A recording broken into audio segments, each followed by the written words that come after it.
Hello, আসসালামু আলাইকুম guys, তোমরা কেমন আছো? আসলে এই যে আমাদের গফরগাঁও থানা এলাকার মধ্যে ধোপাঘাটে অনেক সুন্দর একটা বাণিজ্য মেলা আমরা জমিয়ে তুলতেছি। আকর্ষণীয় কিছু খেলার আইটেমগুলো আছে। আবার এই মেলাগুলোতে আপনারা মোটরসাইকেল খেলা পাবেন। আপনারা যারা যারা আছেন গফরগাঁও এলাকাবাসী যারাই আছেন, চলে আসবেন এখানে আমাদের এই যে ধোপাঘাটে। আর ধোপাঘাটের মধ্যে যে আকর্ষণীয় এই মেলাটা কখনো হয় নাই। যাদের যাদের ইচ্ছুক আছে গফরগাঁও এলাকাবাসী সবাইকে আসার জন্য আবেদন জানাচ্ছি। আর তোমরা যারাই আমাদের এই ভিডিওগুলো দেখে থাকো সবসময়ের জন্য, আসলে যাদের যাদের ভালো লাগে অবশ্যই একটু করে গঠনমূলক কমেন্ট করে একটু জানাবা ভিডিওটা কেমন হয়েছে আর এলাকাটা কেমন।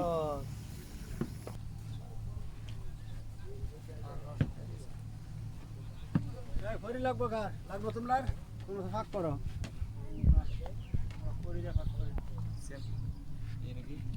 এখানে লাপ্পা লাপ্পা লাপ্পা